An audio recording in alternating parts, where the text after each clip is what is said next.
What is up, everybody? Welcome to the universe. Welcome to the third installment of Tim and John's My Hero Academia Season 5 review and discussion.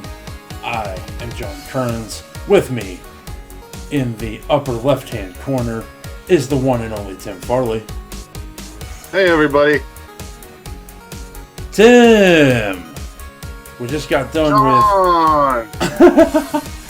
We just got done watching episode 91 of My Hero Academia. It was called Clash, Class A versus Class B. It is the beginning of the joint training arc that we have seen advertised in the trailers for Season 5. Yes. The show started off with a recap of Midoriya's vision with One for All and his brother. The brother told Deku he wanted to show him more. They are way past the singularity point and that he is not alone. The predecessors are watching him at all times. Deku goes to All Might and tells him about this, and All Might says he had the same vision but did not speak with the first wielder himself. All Might's master told him it isn't a dream, and the feelings of all vestiges who have cultivated All for One are recorded and stored as part of its power. It is an impossible dream.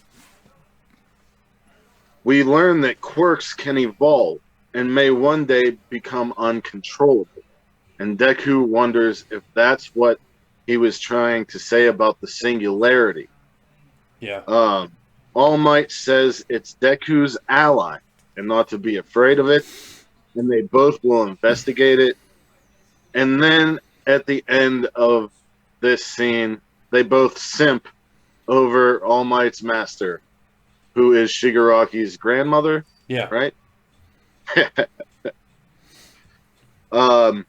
After that, we see All Might and Deku are walking out into the hallway, and All Might saying that he's going to be there for the training, and they're both kind of like geeking out about it. And Aizawa catches them, and All Might kind of like gets all weird about it. And Aizawa says to All Might, "Don't act like you got caught having an affair," which was absolutely hilarious. Yeah. Aizawa was also with Shinso. Yeah. Shinso. And Deku seemed to be happy about seeing Shinso again. Aizawa said to go to the battleground early to prepare. So we get down there, and they all are talking about how it's colder outside, and they've made changes to their costumes, and Deku is kind of like praising Bakugo's new gear, and of course Bakugo coming out with that turtleneck. He don't want none of that. Like, you're still a damn nerd. We got our first damn nerd of the season. Yes. And then they asked Deku about his and how it's changed, and he said, well, I could do a lot more now. These gloves are awesome. And he mentions, and while he's talking, we see Uraraka admiring him and starting to blush. And then he mentions Hatsume worked on it, and she remembers her and her cleavage, and she gets very flustered. Then Hitoshi Shinso is participating because he wants to transfer to the hero course. He's here to become a hero and isn't into good sportsmanship or to make friends. Deku remembers facing Shinso and seeing the vestiges while being brainwashed. This is a capture training. It's teams of 5 on 4. Class B has better grades, but A has overcome many crises. Class B literally has Beast from X-Men on their team. Yeah, quite literally. So we have Kaminari, Froppy, Kirishima, and Shinso as the first group from Class A, and they're going up against the Beast guy, and the guy who was on his back who can do things with air, I believe, because he made an air prison. Yeah. Oh, the guy who talks with birds is also on Class A's team for the first match. The girl who beat Kaminari in the sports festival with the long green hair. Yeah, Bulbasaur. Yeah. She's there. And I forget who else is on the team because they haven't showed them yet during the battle. They probably showed them at some point. And they said that they knew that they were going to use the animal guy's tactics, so they didn't want to give them any time to pair. So they're invading right now, and they used the girl who you called Bulbasaur, John, as a decoy. Yeah. And Beast and the air guy think they got it all on lock, but Shinsu brainwashes Beast. The mask he wears does something with his quirk, and it ends. And we find out in the preview for next week, which is called Make It Happen Shinso, B is cornering A, but Shinso's ability, Persona Chords, seems to be navigating the battle. Yeah. Or at least countering for Team A. So what that so we is, what I picked up on is it seems like that mask allows him to mimic people's voices. That's what I picked up on. I see. Well, first thing, they did, when they introduced Shinso again, they did a flashback to where he was talking with friends, and the friends said, "Don't brainwash us, please." And he said, "That's what everyone says." And they also said, "You could do anything bad and no one would know," and all this other stuff. But when he hits the battlefield, he says, "I'm here to become a hero." So we see his intent. This was a very much more lighthearted episode than the previous two. Yeah. I'll say for sure. I'll say right off the bat, this one flew by. When the credits came on, I was like, I was visibly shook when the credits appeared. I was like, right. Oh. And the preview also wasn't a lot to dissect either. Yeah. There's not a lot of dissection here, really. I thought it was cool with the idea of the quirks evolving and possibly one day becoming uncontrollable. Like I said, there was a couple All Might parts that were funny. Lady Midnight had a funny part where they were like, "Oh, Lady Midnight and All Might's here," and she's like, "Stop that! I'm not into older men." Of course, I don't remember Class B's names, but I will say, you could see that I have Funko Pops here, and John also collects My Hero Academia Pops and other stuff. That dude who's all green and kind of looks like this guy right here, that guy looks cool as shit. There's also another guy in white with a black mask with white hair. He looks cool. Yeah. The one girl has a hat and a pink dress, and she kind of looks like one of the main characters of the first season of Digimon, like the original Digimon. Yeah. Yes. Um, th- um, I want that girl with the vines to get a Funko Pop. I really like her hair. I like her style. yeah, they need a better Shinso one now too. They Um, need an updated Shinso one. right.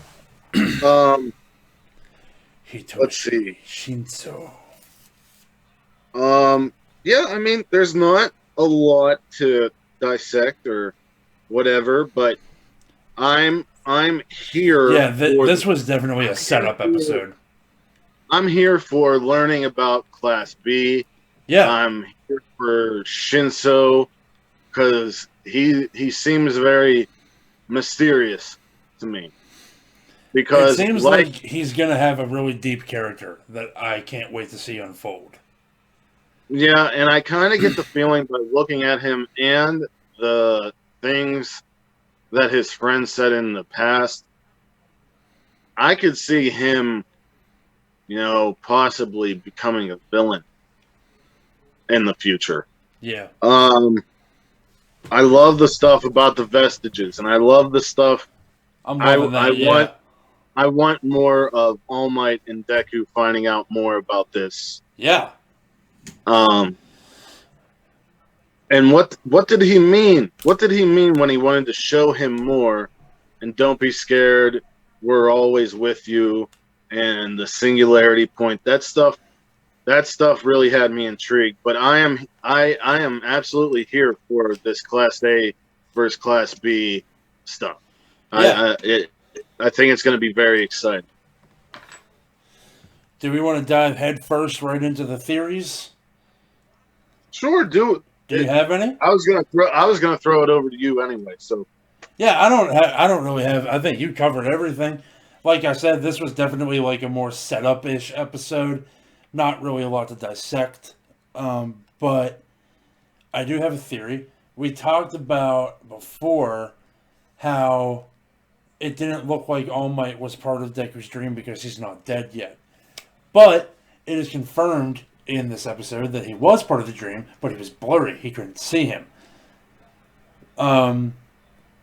If my theory is correct and that that's because he's not dead, that means the one that was next to him isn't dead either. yep, Interesting. very. So there's possibly either so there's possibly a mega old One for All user out there somewhere.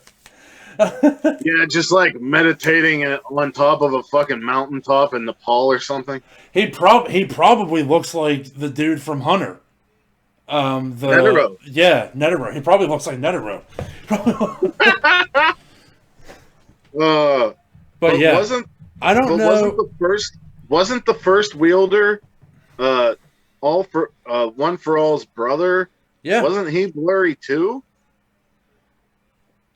at first, yeah, but then he became queer when it Then the became more vision about switched. him. Yeah. Yeah. So he might still be alive as well. So what the hell is going on with these blurry people? Does it mean that they're still alive? Does it mean that there's not that much known about them? What does the blur mean? That's what I want to know. What is the blur? That's what I'm looking forward to. So far in 3 episodes of season 5, we have mystery, we have drama, we have comedy, we have the romance that I have wanted to blossom again is starting to. They hinted at it at the first episode. They're showing hints of it again. In this episode, we're getting action.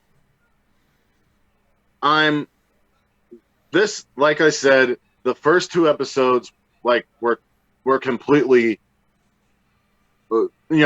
made us flabbergasted and we were floored. This was a nice change of pace and a nice breeze. Yeah. And next week we're going to get some real action, and I'm looking forward to what Shinso can do. Oh, totally. I'm very much looking forward to seeing what Shinsu can do. I'm also wondering, because they even said it in the show about the scarves of Aizawa on him. Yeah.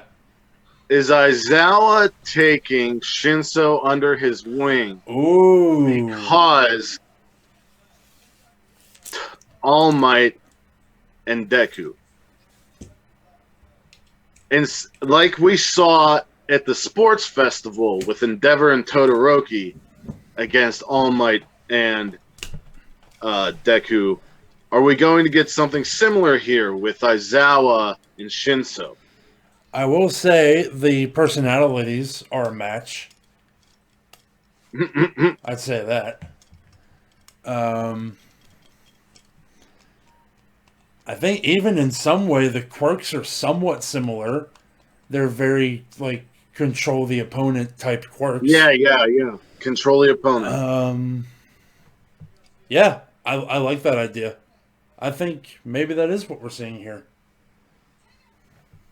So, we will be back next Sunday at 5 p.m. Oh yeah, to cover Make It Happen Shinso. Make it happen, Shinso. You're telling me apart. If you enjoyed this, I believe next week all 4 members of the Gooniverse will start reviewing season 1 of Jujutsu Kaisen. Oh yeah, was awarded the best anime of the year. And with that, John, remember, always go beyond plus ultra. Ultra. See you later, folks.